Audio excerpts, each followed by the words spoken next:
Happy Monday and welcome back to Real Estate Mindset. Today's video, we're going to expose and debunk the biggest housing market lie ever told, which is the root of our challenges is that we're short 4 million homes. You guys, that is a flat out lie. And there's a ton of people saying that, including the U.S. Chamber of Commerce. And this article was updated September 3rd of 2025. Zillow Group is also saying that, as you see here in July, they said U.S. housing deficit grew to 4.7 million despite construction surge. The National Mortgage Professionals said it, and it's probably no surprise to you guys that Realtor.com also said that housing supply gap reaches nearly 4 million in 2024. Now, we could be done with this video right now because if we were short inventory, that means that there's too much demand for the existing inventory to go up. But that's not what we're seeing in these trends. You guys, we have a different problem in the housing market. Existing homes, as you see here, since 2022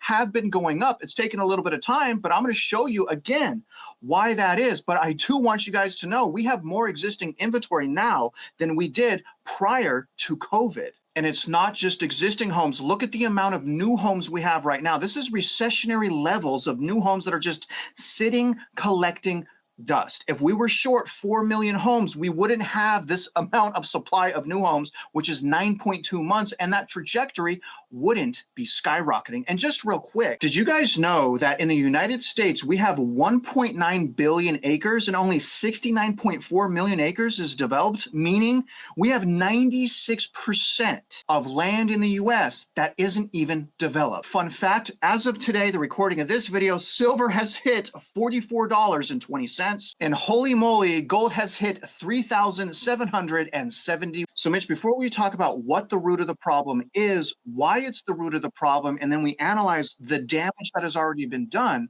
sir, happy Monday, and are you ready to quantify these lies? I've spent the entire weekend trying to quantify numerous issues, one of which is built inside of a 318-page trial brief that I'm working on. But early this morning, I also started working on what I'm calling the accounting for bonds. Right now it's about 27 pages. But to Travis's point, no matter how many spreadsheets and accounting analysis is being done, whether it's the effective interest rate or the future cumulative interest rate, it all adds up to more lies and more fraud. That's right.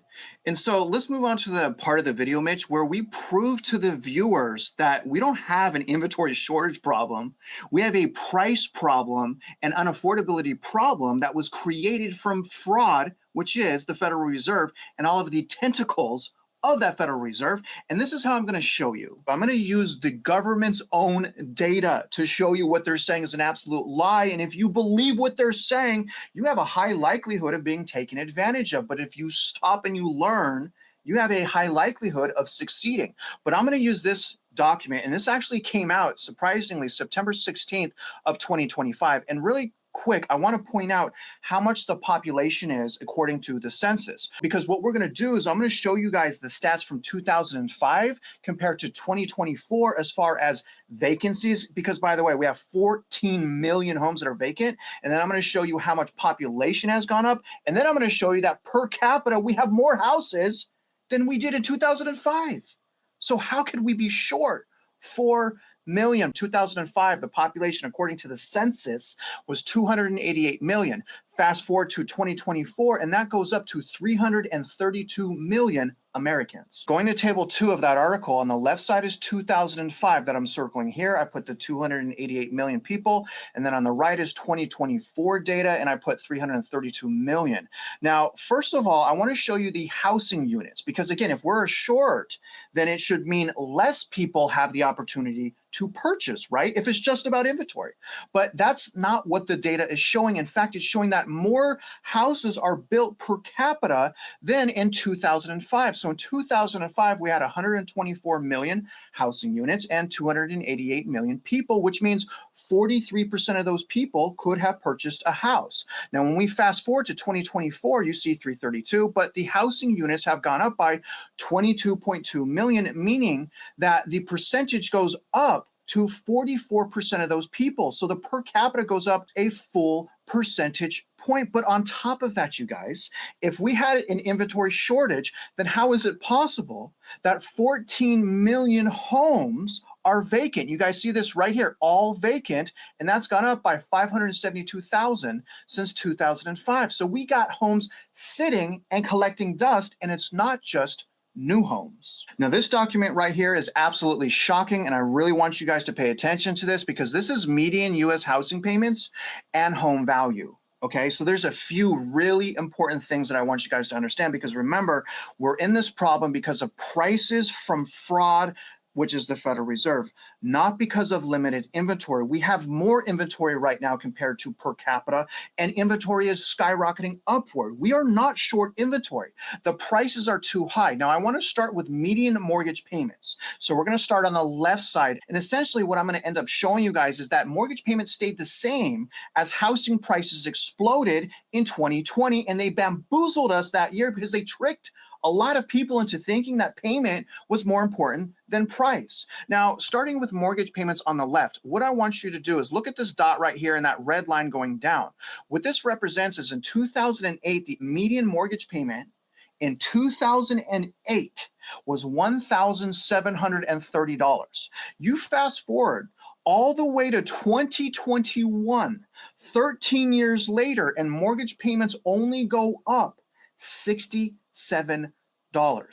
$67 in 13 years. And the reason that is because they hid the prices skyrocketing in the payment and they sold you on that. Now, what's also interesting is in 13 years, mortgage payments only go up $67, but from 2022 to 2024, in 3 years, that goes up 428. Okay? Absolutely insane. Now stay with me, guys, because when we go to the right side now and we look at median home value, the first thing that I want you guys to know is from 2008 all the way to 2019, home values in 11 years went up $45,000. But from 2020 to 2021, it went up in just 2 years, $62,500. So when we had more of a balanced housing market in 11 years, 42,000, but in 2 years, 62,000. No one freaks out because mortgage payments stayed the same. In fact, most people didn't realize the problem until property taxes and homeowners insurance absolutely skyrocketed on them. Then they started asking themselves, why are these payments going up so much? It's because of the value or price that is determined for your house. Now, what's also interesting is number one, 2020 data is missing from this. The Census Bureau has removed housing market data from 2020, and it says it right here. Note, values for 2020 are excluded. Why? Due to the impact of COVID's pandemic on the estimates. But we need that because in 2020, that is when we were officially, absolutely 100% bamboozled. Because as you see, well, it doesn't show it here, but mortgage payments went down at the same time that prices skyrocketed. And another thing, anyone, Dave Ramsey, that's saying that, oh, home prices are still going up, let's just talk about nominal on a nationwide level. According to the census, that's not true. According to the census, home values have been going down since 2022. And I put a black arrow right here because you see in 2022, the median home value was 404, and that went down in 2023 to 385, and in 2024 to 391. Mitch, you and I know it's not about a lack of inventory. It's about fraud, greed, and corruption affecting the prices. And then that price being levered up, our homes being levered up, floor being set under the price for many different reasons. But based on the data I just showed you and the fact that 2020 is missing from the data, do you believe that in 2020, mom and pop were bamboozled, and why? It's not what I believe, it's what we can prove. So isn't it interesting that at the exact same time, the Federal Reserve is printing money by the trillions, that the central appraisal districts were bumping the values by the trillions, 22.5 trillion to be exact in that 5-year time frame, from which the school districts via the CADs ended up stealing roughly 450 billion in straight up fraud from the taxpayers. And that was in 2023 and 2024, just it bridges the 12-month cycle. So the point of the matter is, as I said before, the Federal Reserve and the central appraisal districts, which are owned by the school districts, 83% liability-wise, are the two largest purveyors of fraud on the planet. And then with regard to these other entities, it can be seen in their balance sheets how much trouble they're in. So if you think about it, the builders build based on what they perceive is going to be a demand, but the demand is artificial, caused by the Federal Reserve when the Federal Reserve is pumping money. So they borrow based on a future demand. Isn't it interesting that the school districts say, well, we need bonds based on our future demand, demographically speaking, of how many students are going to be in these seats? We haven't found one school district that was right on target at all, ever. In other words, give us money and we build it and they will come. Well, that doesn't work for schools. That's a fraud. The entirety of the demographic studies ordered by the schools are a fraud designed to take bond money from mom and pop. With regard to the builders, you have the exact same problem. We'll build it, they will come. But no, you have two issues, one of which is the median household income, the other one of which is where's the population going to come from? So the point of the matter is they're all talking their book. Give us money so that we have a job. That's the reality and that's the fraud, because when they say give us money and it's not based on fact or based on law, that's a fraud. And you know, Mitch, when we ask, why did this happen? Well, for you and I, it's really easy. The reason why this happened is because, like you said, the Federal Reserve created an artificial housing market. And here's how. M1 money supply. M1 money supply. A lot of people forgot that in 3 months, the Federal Reserve printed 3 times the amount of money that existed in this world in just 3 months, you guys. It's right here on this chart from February to May of 2020. M1 went from 4 trillion to 16.2 trillion, meaning in 3 months, they printed an extra $12.2 trillion. Okay, that's 3 times higher than what was in the system back then. And that is 75% of all money supply was printed in that time frame. And again, we were bamboozled in 2020. And if that wasn't enough, the Federal Reserve also showed overwhelmingly passionate love to the banks. The Federal Reserve is not about us. It's about the banks. They only need us to pay the banks. That's the only reason the Federal Reserve even talks to us, because we got to make the interest payments. The federal funds rate from February of 2020 to April of 2020, they dropped it to near zero. And this is the rate that the banks can borrow from. It went from 1.58% to 0.05%. Raise your hand if you would like to purchase a house based on 0.05% interest rate. And the real issue here, guys, is they kept it low to February of 2022. They kept it low for way too long. It was already low in 2020. It was 1.58%. And then again, after that, almost free. They also started quantitative easing, meaning the Federal Reserve started buying billions and billions of dollars of mortgage-backed securities so that they could artificially lower mortgage interest rates that were given to consumers. Because remember, a bank can't really make that much money off of a 2% interest rate. So that bank has to quickly sell that to who? The Fed, and the bank takes a quick profit. But what you guys see here is in January of 2020, mortgage-backed security holdings from the Federal Reserve was 1.38 trillion. And over a period of 2 years and 2 months, it almost doubled to about 2.7 trillion. So again, 75% of the money supply printed in months. The Federal Reserve lowered the federal funds rate, stimulating banks. And in addition to stimulating the banks, they also purchased mortgage-backed securities from the banks so that they could keep making money. In turn, what that did is it artificially lowered 30-year fixed-rate mortgages.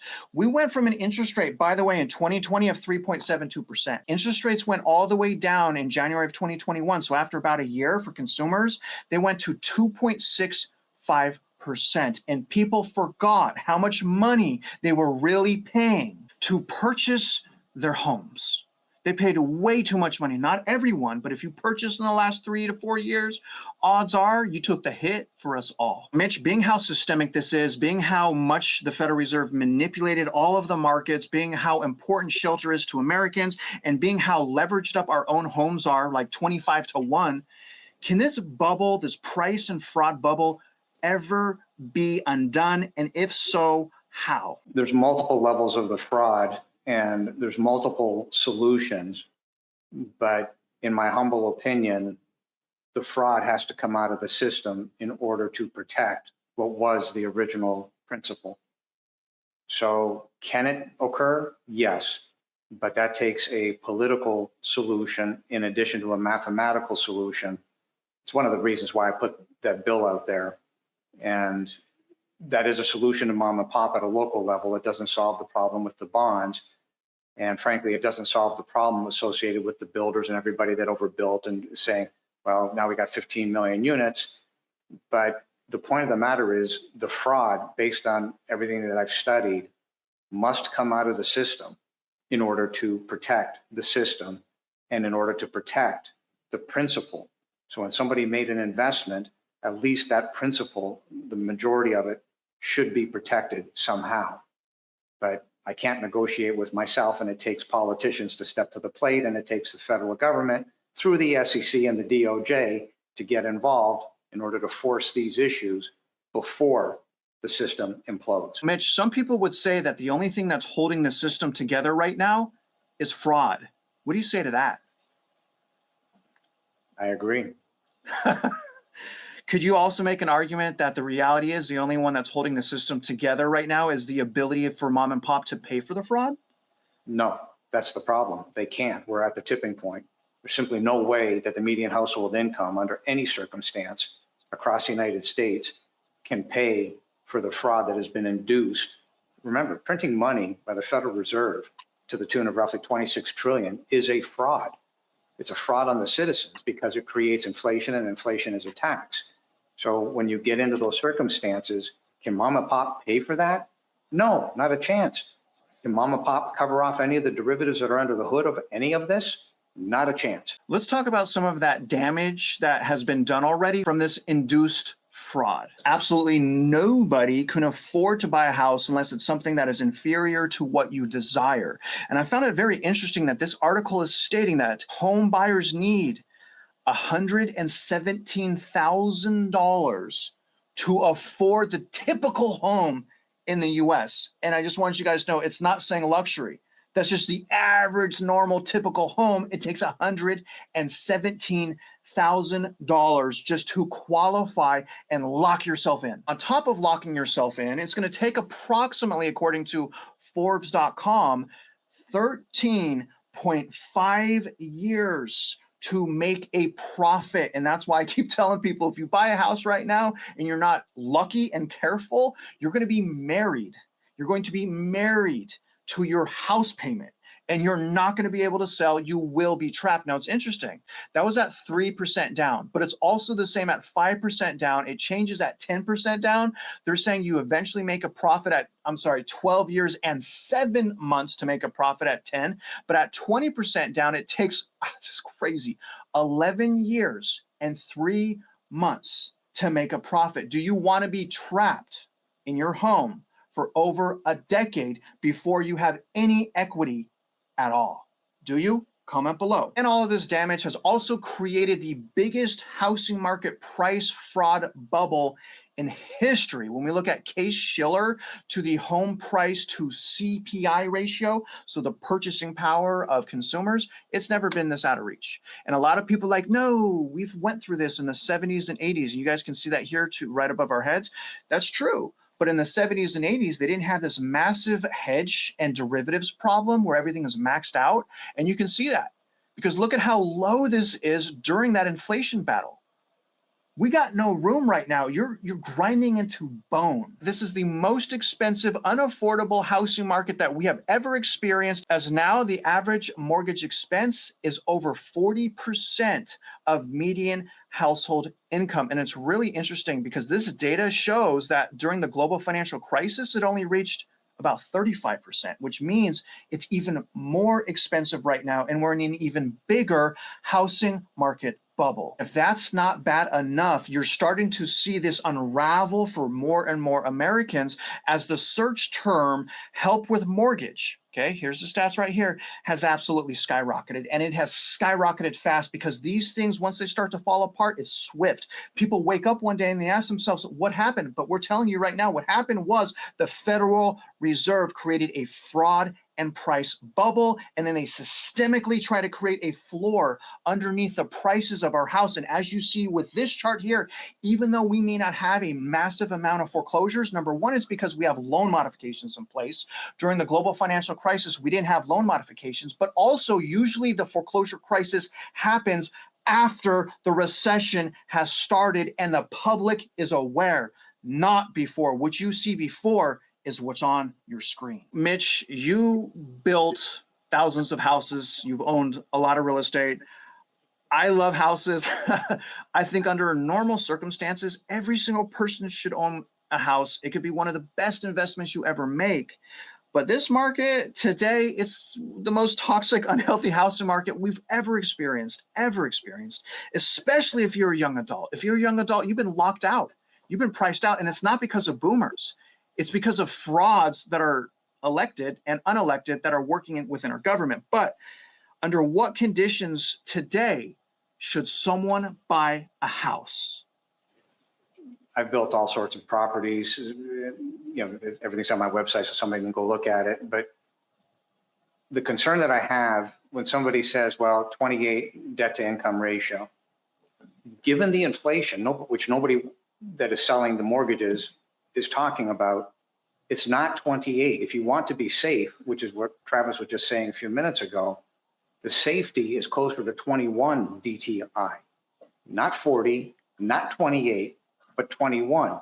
Because anybody that doesn't adhere to pretty close to that 21 number, there's a higher probability you're going to get into trouble. Why? Because the house is overinflated in its value. So if you look at the 21 DTI and say, I can afford a house, that will tell you how much house you can afford. Stretching for anything over and above that number is more than likely a massive mistake. You don't want to get married to your mortgage. And then over and above that, understand what married to your mortgage means. It's not the 3% that you put down or the 0% that you put down. When you put your name on that dotted line, you're responsible personally for the debt. You can say, well, I'll just walk away from the house.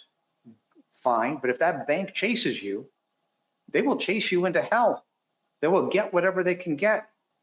They'll garnish your wages. They'll do anything because they themselves are going to lose principal.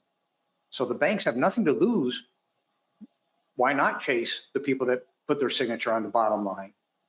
The 21 DTI will keep people out of trouble. That's really good, Mitch. So 21% debt to income ratio, no debt. And I'm also going to add wedge. You want to buy something, especially if you're going to buy, we're saying don't buy, but if you're going to buy, look for something with 30% in wedge, meaning it's about 30% under the current market trends. Find something that you could rent out if it's an emergency and still cash flow. But there's another element of research that we're now adding to the checklist, which is the property tax situation and debt situation locally. Because what we're finding out is some of these cities, especially in Texas, have just absolutely buried their citizen in 40 years of overwhelming property taxes. They can't get out from underneath that. It's 40 years in debt. And so, Mitch, this is pertaining to school bonds. And it's so important that you guys are aware of this because their collateral for this bond debt is our home.